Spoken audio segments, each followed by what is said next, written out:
It's Aloha Authentic.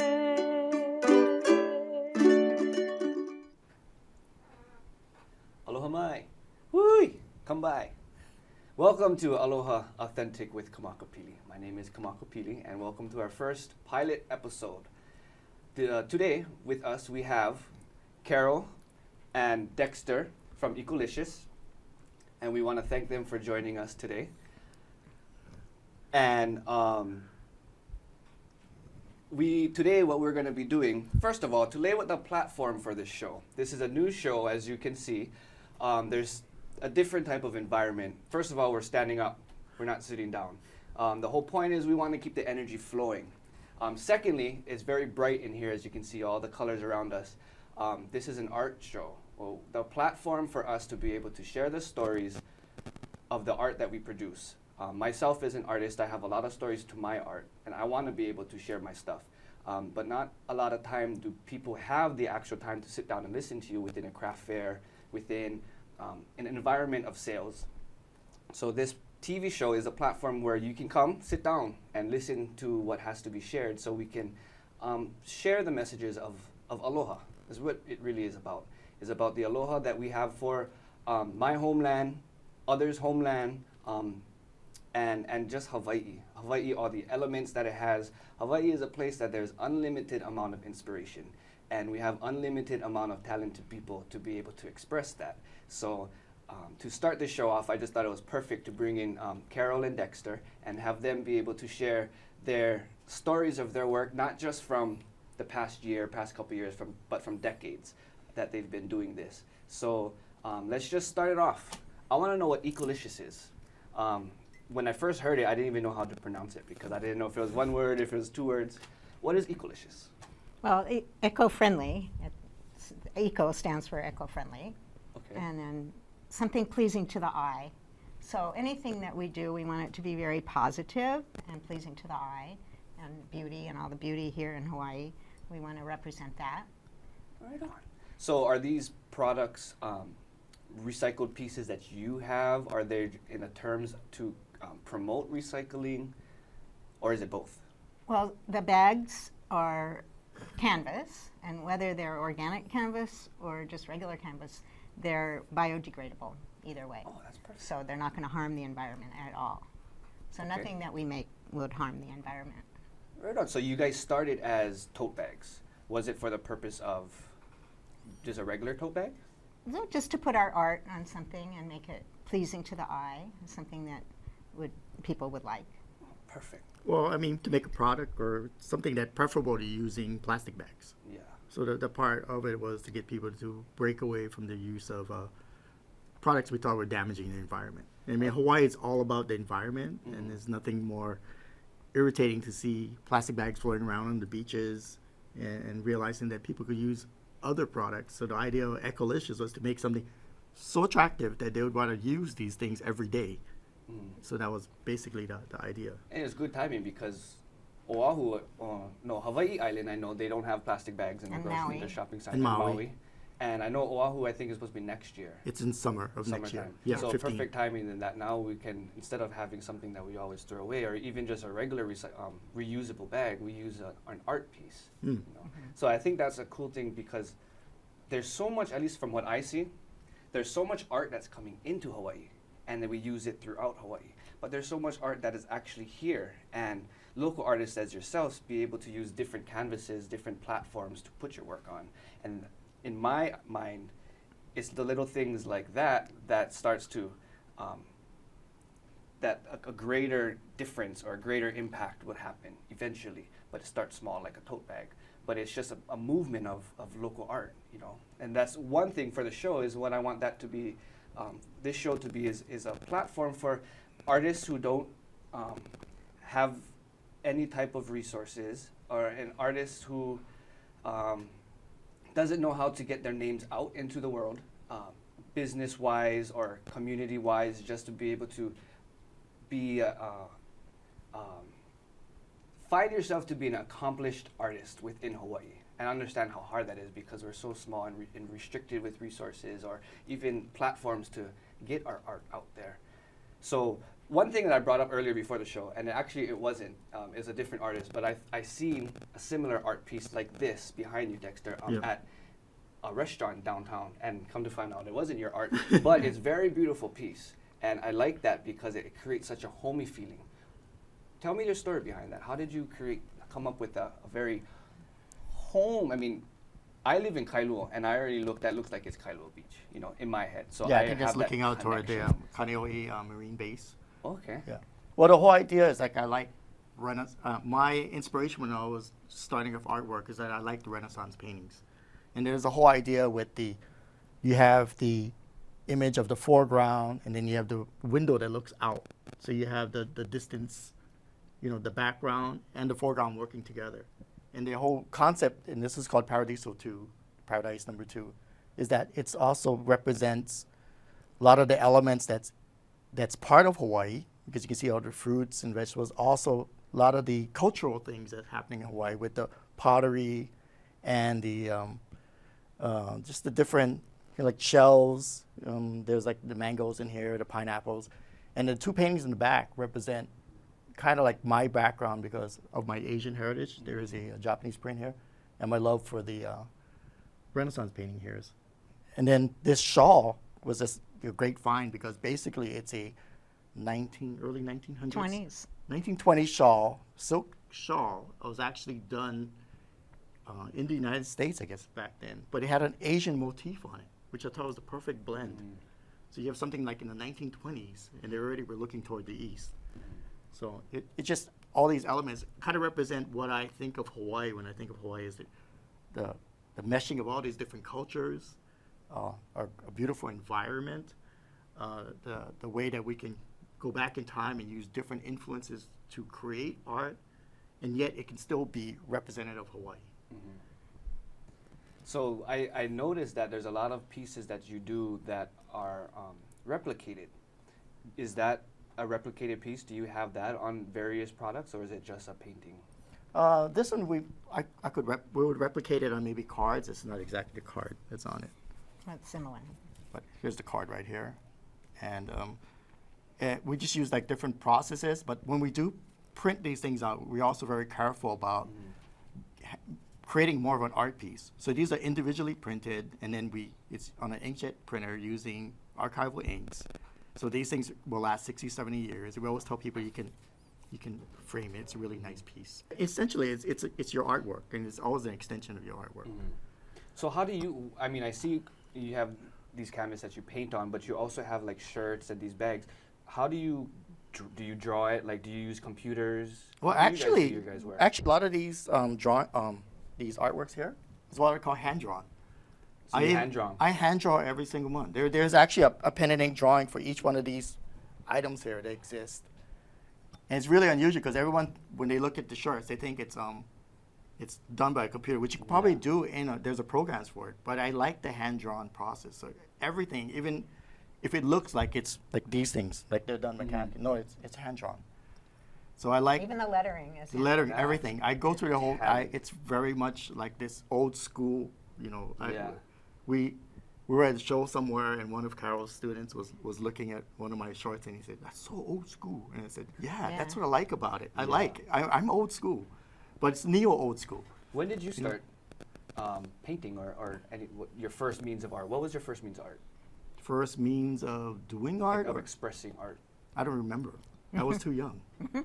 So it was that far back that you Yeah, started? I think I was. I only remember drawing. That's it. I thought I drew on everything in the house, and then I said, "Let's give them some paper," you know. And then I think the other part was, Stop doing the walls or yeah, walls stop are doing the full walls. of them. And I think the other part too is that, you know, hey, Dexter doesn't run around when he's drawing, so let's give him some paper. And They had 6 kids, Yeah. so if one of them was drawing, that was really Yeah. good. But I found out that art was the way to escape, to create your own little world, to like invent. And I love that. And I love inventing. And I love that doing things, and then you'll get, even your friends will get excited. You know, when you're a little kid, I mean, you're doing monsters and dinosaurs, and oh, make the dinosaurs do this, and then everyone gets involved, and it's like it's everyone's imagination. And that's what's the thing about art, is that you do something that's not there, and then it's there. Yeah. And then everyone can experience it. Yeah. And it never gets tiring. Yeah. I don't see how you can get bored of something that you just keep creating. Creativity is what makes the world go round. Yeah. So where do you have your own company? Do you work for other companies? What do you do as a career? I have done commercial art for maybe about 30 years. I've done everything. I've done every part of it. Right now I work for a manufacturer doing fabric designs. It's probably my last stop. I've done fashion illustration. I've done graphic design. I worked in New York, doing work So up you've there. done other than outside of Hawaii? Yeah. Oh, yeah. okay. And out of all those types of businesses, what was your most favorite? I think what we're doing right now is kind of crazy. I love that idea that you can translate it to so many different that you can take their art. I mean, I love the oil and canvas process is great, but I like the idea that you can take art and put it onto different items. It's the best way to communicate to people is to get to what they want to do. Not everyone cup of tea is going to be able to afford oil and canvas painting, but a T-shirt, a bag, a card, a scarf, something like that it reaches them. And now they're the art. useful items too. Yeah. Things that You can put your every groceries day. in, and carry it to the beach, or you can wear it. So what about you? When did you start art? Well, I took an oil painting class at age 7 at our local park, and I came from California, but I've been Okay. here forever. And so I started oil painting on a little teeny little canvas, paper canvas, not even a framed canvas. And I fell in love with the oil paint right away. I was like, okay, this is what I want to do. So that's where I So started. when you guys do your art together, is it you do some pieces, you do some pieces, or do you guys like collaborate on one piece? Well, we'll talk about each other's and kind of critique each other's. Yeah. But we pretty much do our own. I think we do our own pieces, but I think since we've been together for so long, our pieces work with each other. And I don't know if it's subliminal, or the way that we ended up working that way, but they complement each other. Maybe the colors end up being similar, maybe they balance each other off. But I also think that we have a little different temperament in our artwork. I always say that she's a little more Baroque and a little more classical. I'm a little more classical. I like the order and the in the paintings, I like that kind of the order and the balance and the composition. And Carol's a little bit more, she's in the painting. So if I'm looking at these two, I'm going to guess that's yours and that's yours. Yeah. I didn't know that either, I guess. See, this is like our wild jungle in our backyard. Which is That's your backyard? Well, sort of. Some of it. Yeah. Some of it's our backyard. I mean, I seen your guys' house on another video that you guys had, and you guys have some nice paintings. Yeah. And I mean, I only see part of the yard, but Yeah. I can Well, imagine It's that very all over lush the house. there. Yeah. But we can see the ko'olaus. Right on. It's very jungle-y. Where'd you guys live? Up below the freeway, before H3. H3 area. Yeah. Oh, okay. Below. Up in Haiku Valley. Haiku Valley. Yeah. Yeah, then that's A look lot of exactly rain, like that. a lot of plants growing all over So the you place, guys must which I get love. continuous because at least lately it's been raining a lot. And then over there's so much different. You have the mountains, you have the ocean, you have the rains, you have the winds. Yep. All of those are different inspirations for you. Where do you get your an idea for an art piece? Everywhere in Hawaii. Yeah, the environment is Hawaii is so beautiful. Yesterday I we drove around. We drove around yesterday to take pictures, just to take pictures in general, because I think we haven't done that in a while. And it was just a short drive, just going around, Ka'ava side, past Kahalu, just short, just to go to Koloa. And every stop, we're reminding us, wow, It's so beautiful. it's so beautiful. And And it you was a keep sunny forgetting, day, if you it don't was go out great. enough and start actually, looking at the environment and everything, and you realize how beautiful this place is. It's just awe-inspiring. And so that's the base of a lot of my things. But a lot of my things, it could be cultural, it could be historical, it could be a lot of my inspiration for a lot of these current art pieces like that is I like 60s, 70s type illustrations. I kind of grew up with that. I love rock and roll kind of things. I love posters. I love comic books. Everything goes into the mix. I don't think there's anything that doesn't influence what you want to do. And that's the great thing about it is that anything could be an inspiration. And I could even see that from just the difference, just these T-shirts alone and the ones you guys are wearing. There's not one type of theme or one type of style. No. I mean, there's a style of, you can tell that's kind of your drawing, but the pictures and the types of what you draw is all different kind. Well, it's like whatever endless strikes your what you can fancy, do. yeah. Like this is a Santa shirt we did for That's your newest one, right? Yeah. for Christmas, just to do a Santa shirt for fun. Yeah. And it's a surfing Santa Claus. Yep. Surfing, of course. There you go. So we have these, but then I also seen this, and then I know you mentioned before you have different products per, an art piece. So this one I see that you have a handkerchief and you have surf shorts. Yeah. You can hold it up Okay, there. so this. Okay, so that's a process. It's called digital fabric printing. So that's a direct printing done onto the silk. So it's like you would any kind of computer printing. You simply uses a set of dyes instead of pigment inks, and then so it's directly onto the silk, and it's already heat set. So that thing is a totally usable product. Okay. And the other short there, Yeah, you so want to grab the there's other this short. one. Yeah. And by the way, these are really sick looking. So that process, that's called Curly sublimate. shorts. That's called sublimation. So the process of sublimation is when you print using sublimated inks onto a paper, and then it's transferred over. So the word sublimation actually means gas. Solid to gas is solid again. So the heat process releases the gas. It has to be done on the polyester. The polyester fibers open up. It accepts the inks, and then once the heat goes away, it closes up again. So that's another thing. It's permanent. So, and we have things like this is the same process using sublimation. Okay, so you have all So these this is different like products. it's a full color process. So, Yeah. oh, this is a third process. This is called heat transfer. So What this is that one? this is when you print onto the paper that already has it's some kind of coating, I guess. It's printing into this. I don't know what you would call plastic or something I don't know the terminology, but it prints on it, and what you do is you mirror the image. So now you're flipping it the opposite way, right?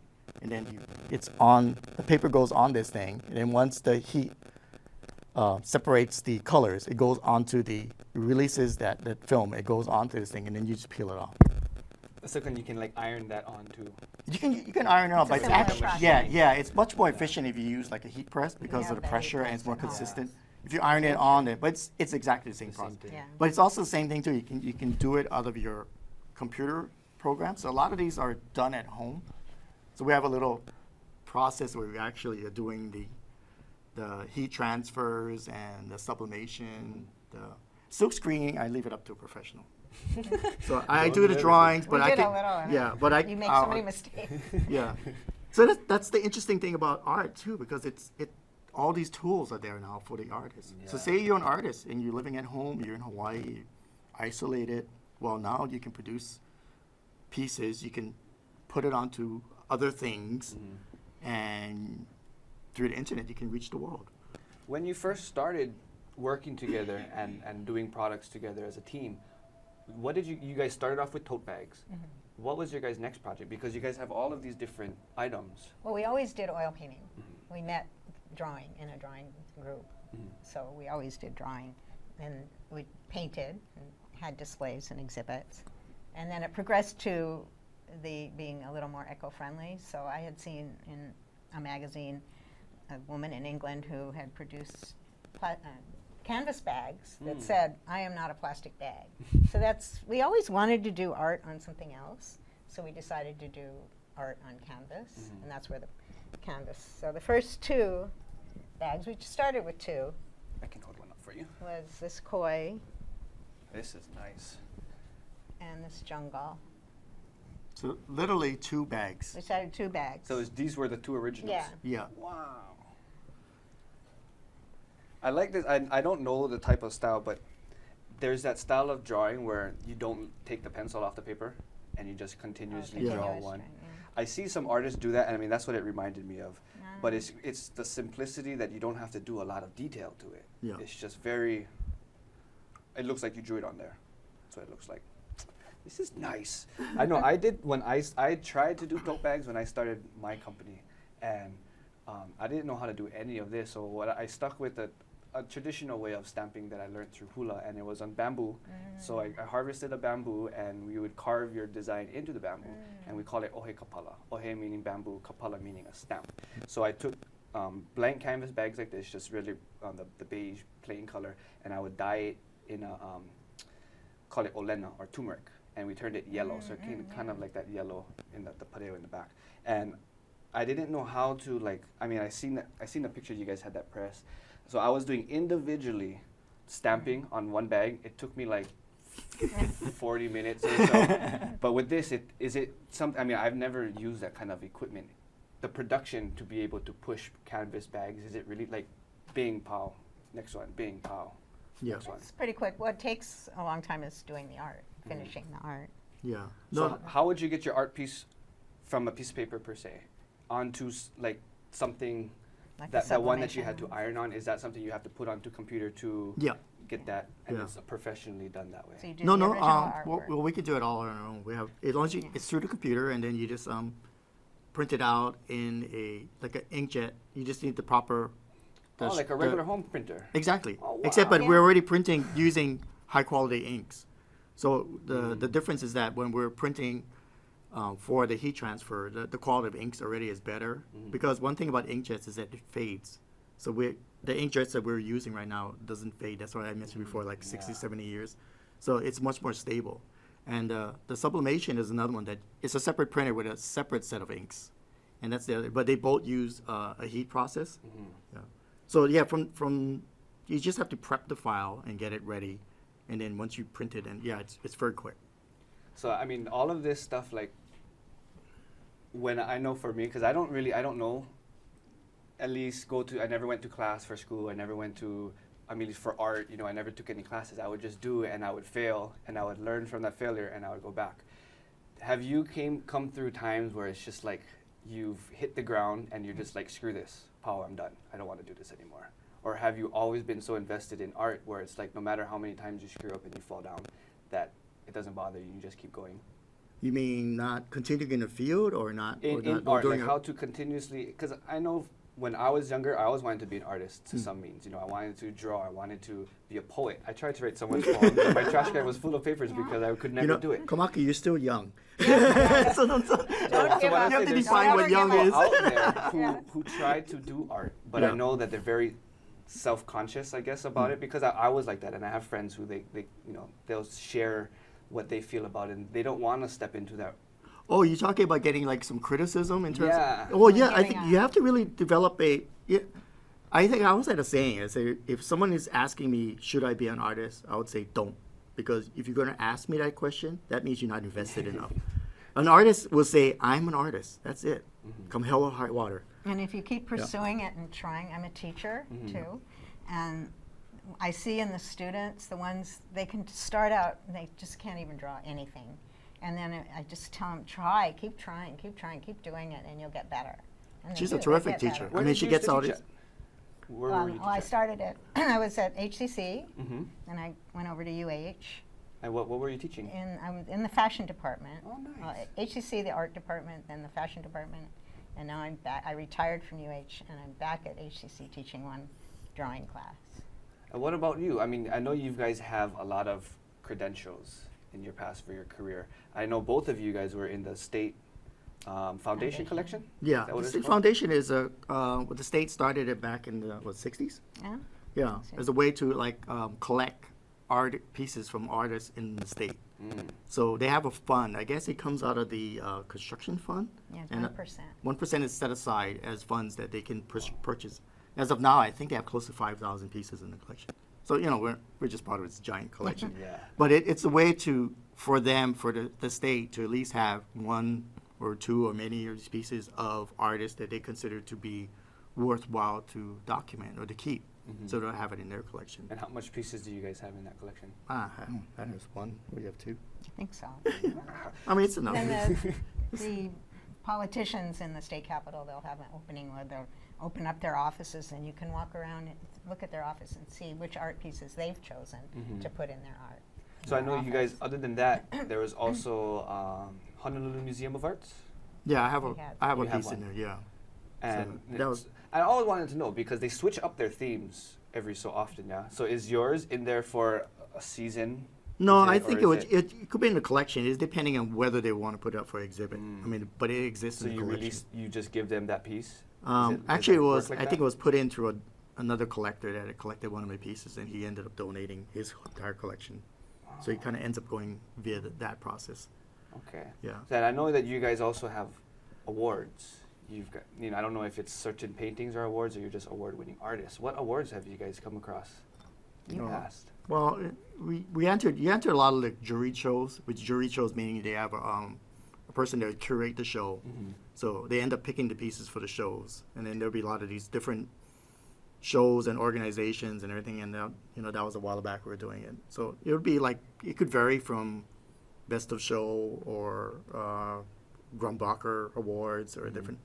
So I mean, if you exhibit enough and you keep entering the shows, and then it's a way of someone saying your work is good. I mean, I don't put that much stock in awards, but it's like, but it's a way that you have to get into these shows, and then from the pieces that get into the show, they will award certain pieces. Right on. Well, before the time comes to a complete close, because it's coming to the end, I have to make sure I pay attention to the clock over Okay. there. It's good you're looking at it. I wasn't. This is completely new, so there's some things in my head that's sticking. First of all, I just want to give a really big mahalo to both of you for being able to come down here and just share a little bit of yourself. Oh, you're welcome. Thank you. I That's also fun. want, and I missed this in the beginning, but I wanted to put attention on just the table real fast. I want this show to be a little bit different from every other show. So I'm trying to bring a little feeling from my childhood with a bowl of poi. And you couldn't tell this was a bowl of poi because I didn't tell you in the beginning. I totally forgot about it. But poi, see? And the meaning for the poi was, I remember growing up when I was a little kid, my tutu, she always had a bowl of poi on the table. Always had a bowl of poi on the table, and what it represented was kind of a guidelines of how you treat the conversations as we're eating dinner. And not all food goes with poi. So that was my tutu. She always had, no matter what the food was, sometimes it doesn't go. But the reason for the poi being open on the table was that once the poi is open, no negativity should be shared. It's only positive, only artistic, only aloha, should be talked over the table. So the bowl of poi, we probably, I wasn't eating, but it's up here so we can endeavor and have as we talk. So if I'm talking to you and I'm drinking this cup of water and eating my poi and having some poke, don't bother me, because we're trying to create that feeling of you're sitting at home on the TV or on your computer, but you feel like you're in the backyard They're with your probably friends and getting talking hungry. story. And you're probably getting hungry, so go to your kitchen after this show. But before the time is up, because again, it's coming up and it's right there, I want to give a big mahalo for all of you guys for joining in this episode of Aloha Authentic with Kamakapili. And please just pay attention and stay tuned for the next one. And before we leave, just no worry, I'll bring the bowl of poi for the next show as well. So with that, mahalo, and mahalo for you two for coming, and aloha. Aloha. Hui hou. Aloha. See the spirit of aloha through the arts with aloha.